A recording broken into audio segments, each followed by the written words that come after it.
Star Trek Discovery was almost a cast reunion for a beloved 2010s NBC series, and it would have been amazing if Star Trek Discovery's original showrunner Bryan Fuller had had his way. The show would have reunited several actors from Fuller's Hannibal series. Bryan Fuller developed Hannibal for NBC, based on Thomas Harris's novels featuring the titular serial killer and cannibal.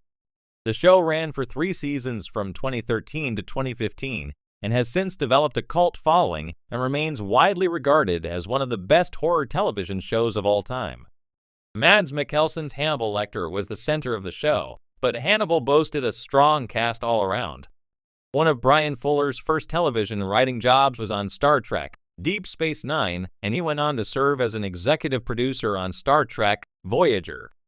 In 2016, Fuller was announced as the showrunner for a new Star Trek series that would later become Star Trek Discovery. However, Fuller was let go early in production, partly to focus on his other series, American Gods. Fuller recently sat down with Star Trek Enterprise stars Dominic Keating and Connor Trinneer on their podcast, The Decon Chamber, to discuss his scrapped Star Trek Discovery plans.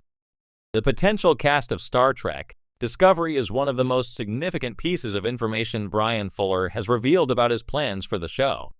Not only did Fuller cast Michelle Yeoh as Philippa Georgiou and push for Sonequa Martin Green as Michael Burnham, but he also had plans to cast several of his Hannibal actors in Star Trek Discovery. Gillian Anderson was reportedly in talks to play an unknown Starfleet captain. Best known for portraying Agent Dana Scully on The X-Files, Anderson appeared in Hannibal as Dr. Bedelia du Maurier, Hannibal's psychotherapist. Bryan Fuller had Richard Armitage in mind to portray Spock's father, Ambassador Surak, a role that eventually went to James Frain. In Hannibal Season 3, Armitage played Francis Dollaride, a serial killer known as the Tooth Fairy. Lawrence Fishburne starred as Jack Crawford, the head of the FBI Behavioral Sciences Division in Hannibal, and Fuller was considering him for an unknown Klingon role in Star Trek Discovery. Finally, Fuller also wanted Hugh Dancy, who starred as Hannibal's Will Graham, to join Discovery's cast in an unknown role. Even 10 years after the show ended, many fans are still hoping for a 4th season of Hannibal, but it would have been fun to see at least some of the actors reunite in Star Trek. Based on Bryan Fuller's casting choices alone, his vision for Star Trek Discovery sounds like it would have been amazing. Fuller not only grew up watching Star Trek, the original series, but also worked on 2 different Trek shows. By all accounts, Fuller appears to know his stuff when it comes to Star Trek, and he might have made a version of Discovery that appealed more to classic Trek fans. In his Decon Chamber interview, Bryan Fuller mentions that he rejected Star Trek Discovery's Klingon designs, but the show used them anyway after Fuller's departure. Discovery's new look for the Klingons was resoundingly rejected by Trek fans, and Star Trek Strange New Worlds later went back to the TNG-era Klingon design. Fuller also had a hand in casting Anthony Rapp, although he was originally an Andorian doctor, and Wilson Cruz, both of whom consistently delivered strong performances on Discovery. It's impossible to say what Discovery would have looked like if Fuller hadn't left, and it's a shame we'll never know for sure.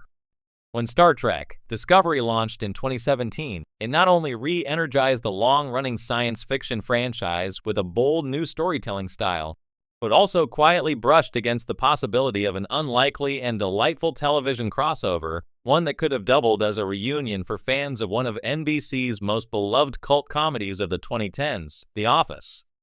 Yes, believe it or not, Discovery came closer than many realized to assembling a small but memorable reunion of Dunder Mifflin's finest, and it would have been amazing. For starters, fans of both series are already well aware of Rainn Wilson's memorable role in Star Trek Discovery as Harry Mudd, a classic character from the original series reimagined with Wilson's trademark chaotic energy.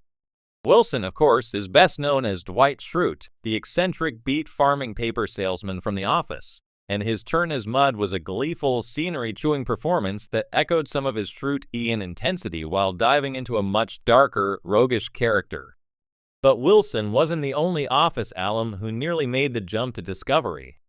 During the pre-production and early casting rumors of the series, John Krasinski's name famously floated around several times in connection to a potential lead role. Long before his rise to action stardom in Jack Ryan or his directorial acclaim from A Quiet Place, Krasinski was reportedly on the wish list of CBS All Access executives as a potential star who could help ground the series with mainstream appeal.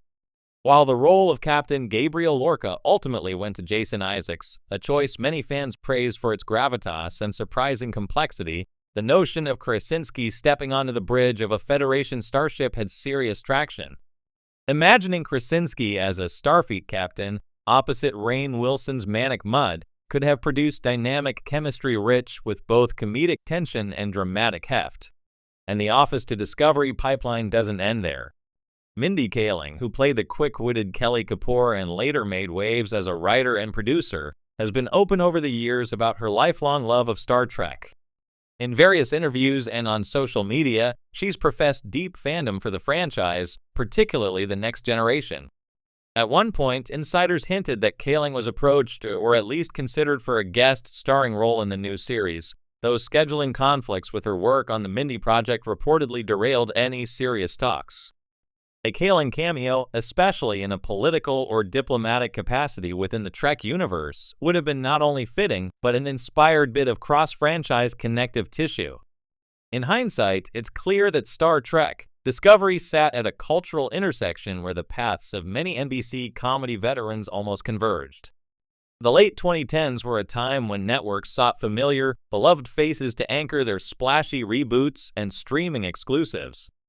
Tapping into the audience goodwill from The Office, then in the midst of its Netflix-powered streaming resurgence, would have been a savvy move, and one that could have added unexpected layers of emotional nostalgia to Discovery's high-concept sci-fi storytelling. Imagine an alternate timeline, a fitting notion for Star Trek where Rainn Wilson's mud-tangled with Krasinski's stoic, but morally torn Starfleet captain, all while Kaling's Federation envoy maneuvered through diplomatic intrigue on the fringes of Klingon space. The interplay between these actors, each of whom honed razor-sharp comedic timing and nuanced character work on The Office, could have elevated Discovery's already character-driven narrative arcs in fascinating ways. And it's not far-fetched to speculate that such a reunion would have drawn in even casual viewers, intrigued by the prospect of seeing their favorite Scranton employees in futuristic uniforms. Of course, what we did get was still impressive in its own right. Wilson's Harry Mudd was a standout addition to Discovery's first season, blending menace with a sardonic wit that felt at home in the morally gray, post-Deep Space Nine ethos of modern Trek. Jason Isaacs delivered a tour de force as Captain Lorca, and the ensemble cast that formed around Sonequa Martin Green's Michael Burnham has since carved out its own legacy within the Trek pantheon. Still, there's something undeniably tantalizing about the what if. The idea of Discovery doubling as a mini-Office reunion speaks to the elasticity of great performers and the universes they inhabit.